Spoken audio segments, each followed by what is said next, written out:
छात्रों, आज के अपने इस वीडियो में हम जिस टॉपिक पर चर्चा करने जा रहे हैं उस टॉपिक का नाम है आनुवांशिकता का गुणसूत्रीय सिद्धांत।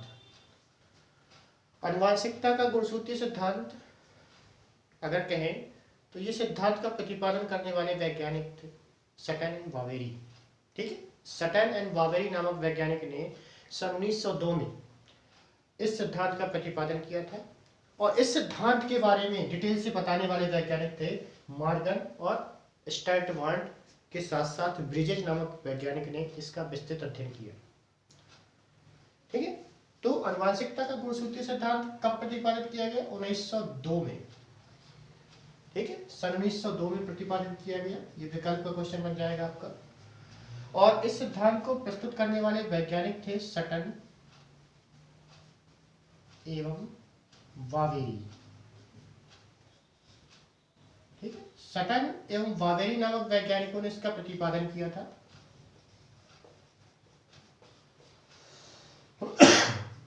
परंतु इस सिद्धांत का जो डिटेल था, यह कहें विस्तार से अध्ययन करने वाले वैज्ञानिक जो थे, इस सिद्धांत का जो विस्तार किया था, विस्तार किसने किया था? विस्तार करने वाले वैज्ञानिक थे टी.एच. मॉर्गन। इसके बाद स्टर्टवार्ट, इनका नाम था स्टर्टवार्ट एवं ब्रिजेज। किसने किया था? ब्रिजेज ने किया था।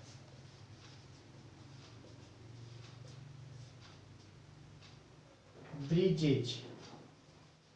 ठीक है, इन तीन वैज्ञानिकों ने सम्मिलित रूप से आनुवांशिकता के गुणसूत्रीय सिद्धांत का विस्तार किया था।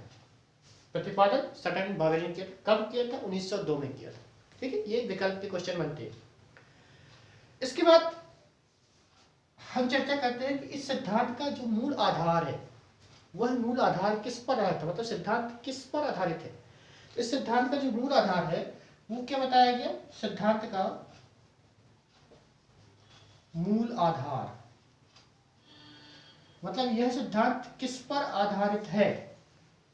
हम जानते हैं कि आनुवांशिकता गुणसूत्र सिद्धांत है तो गुणसूत्र पर आधारित है, तो गुणसूत्र पर आधारित है। इस सिद्धांत का जो मूल बिंदु है वो क्या होगा? तो अगर उसकी चर्चा करते हैं तो गुणसूत्र, इसके आधार पर बताया गया है कि गुणसूत्र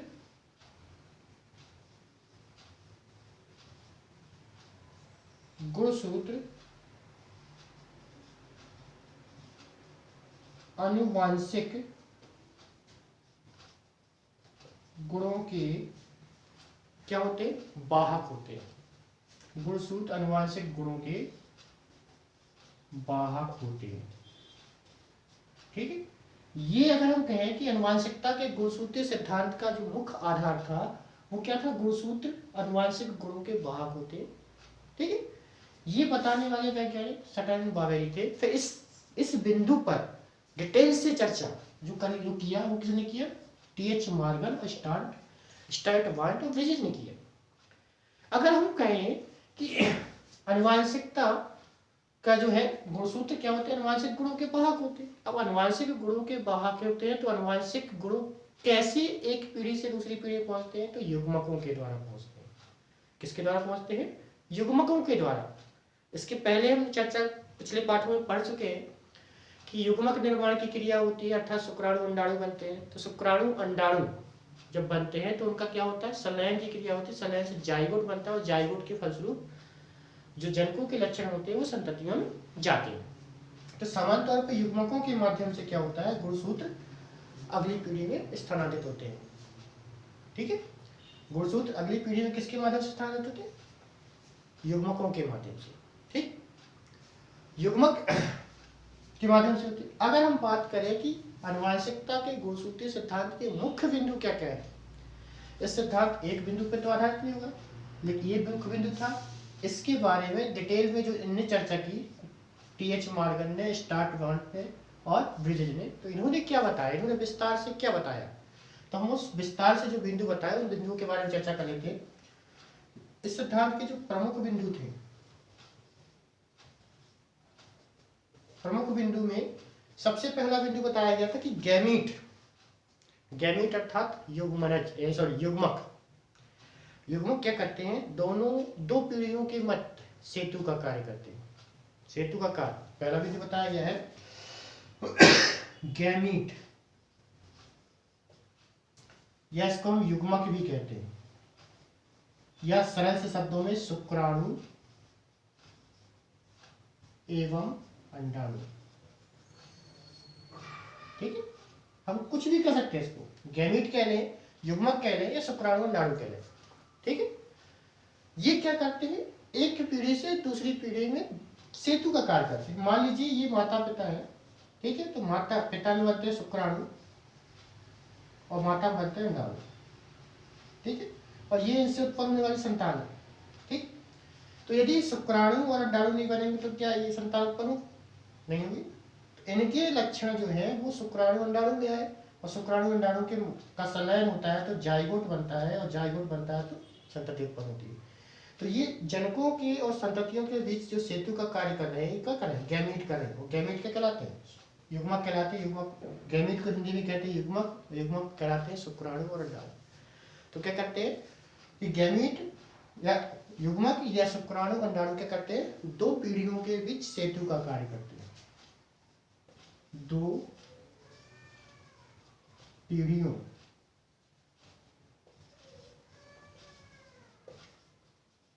बीच सेतु का कार्य करते हैं। ठीक है, ये पहला बिंदु बताया गया। ठीक है, या इसी को हम दूसरे शब्दों में कह सकते हैं कि अनुवांशिक सूचनाओं का स्थानांतरण एक पीढ़ी से दूसरी पीढ़ी में गैमीट के द्वारा होता है। इसी बिंदु का अर्थ निकलता है। ठीक है, अर्थात माता पिता में जो अनुवांशिक सूचनाएं थी जो संततियों में गए, किसके माध्यम से गए, गैमीट के माध्यम से गए। दूसरा पॉइंट कहा गया इसमें कि जाइगोट मतलब युग्मनज। युग्मनज मतलब शुक्राणु और अंडाणु के संलयन से जो जाइगोट बना, ये देखिए जो मिलते हैं तो ये क्या बनता है, जाइगोट बनता है। ठीक है, तो इनके संलयन के पश्चात जो जाइगोट बना। ठीक है, तो दूसरा बिंदु बताया गया कि जाइगोट का निर्माण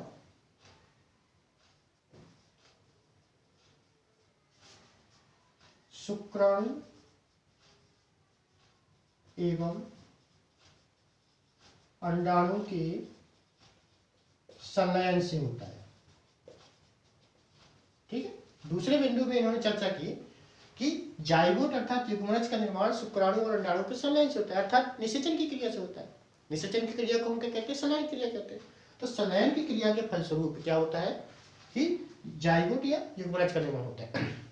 अगर हम तीसरे बिंदु की तरफ जाते हैं तो जो गुणसूत्र होते हैं, तीसरे बिंदु में इन्होंने बताया कि जो गुणसूत्र होते हैं वो केंद्रक में स्थित होते हैं। गुणसूत्र कहां पाए जाते हैं, गुणसूत्र युग्मक, युग्मक मतलब शुक्राणु या अंडाणु के केंद्रक में स्थित होते हैं।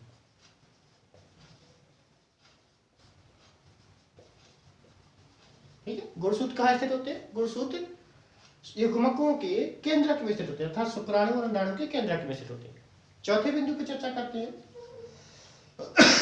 तो जीवों में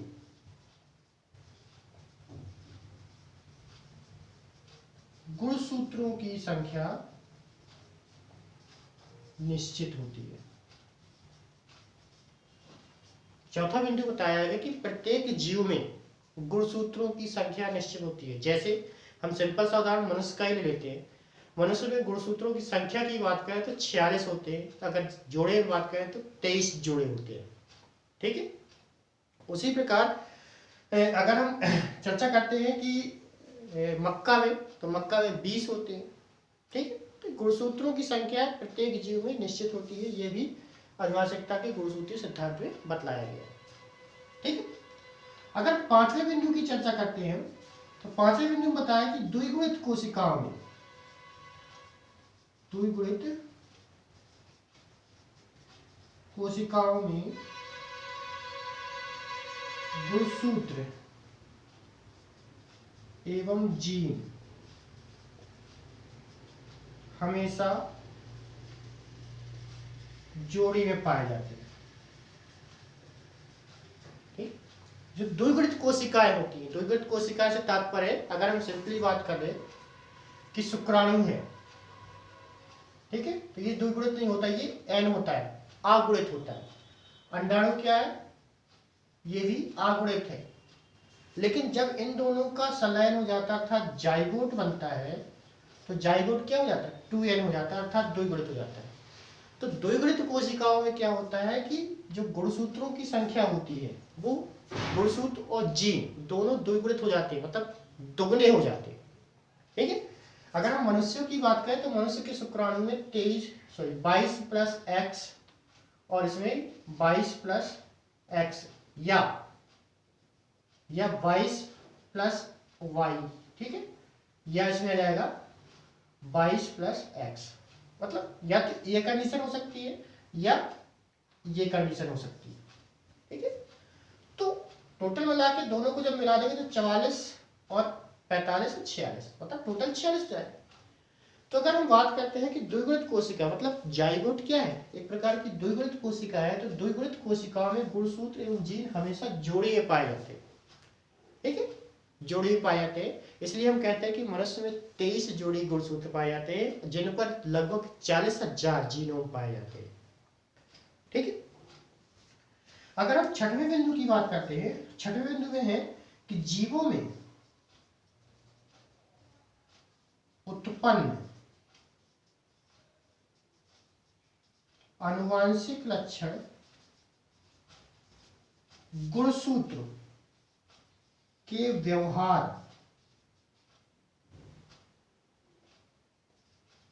तथा प्रकार पर निर्भर करता है।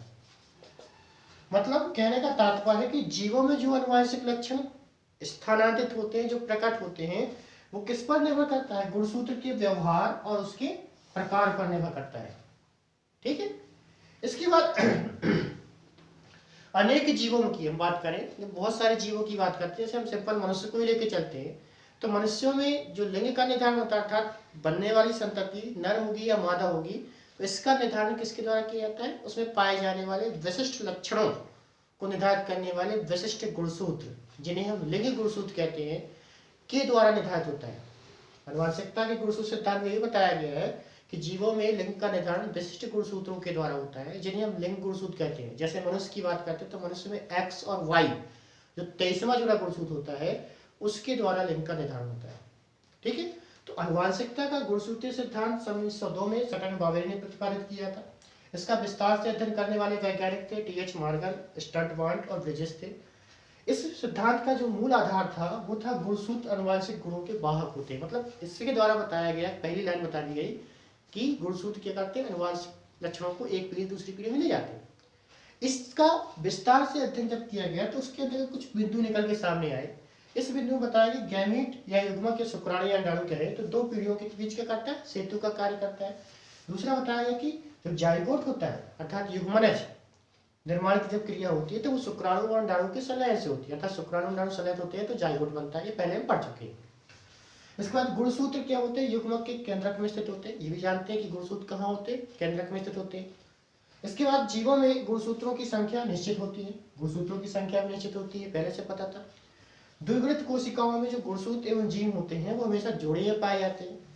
छठवां बताया गया कि जीवों में उत्पन्न आनुवांशिक लक्षण गुणसूत्र के व्यवहार तथा उसके प्रकार पर निर्भर करता है। और सातवां बिंदु बताया गया था कि प्रत्येक जीवों में लिंग का निर्धारण कुछ विशिष्ट गुणसूत्रों के द्वारा होता है, जैसे एक्स और वाई ये मानव में पाए जाने वाले लिंग गुणसूत्र हैं जो लिंग का निर्धारण करते हैं। ठीक है। ये था आपका आनुवांशिकता का गुणसूत्रीय सिद्धांत। एग्जाम की दृष्टि से इंपॉर्टेंट क्वेश्चन माना जाता है। ठीक है।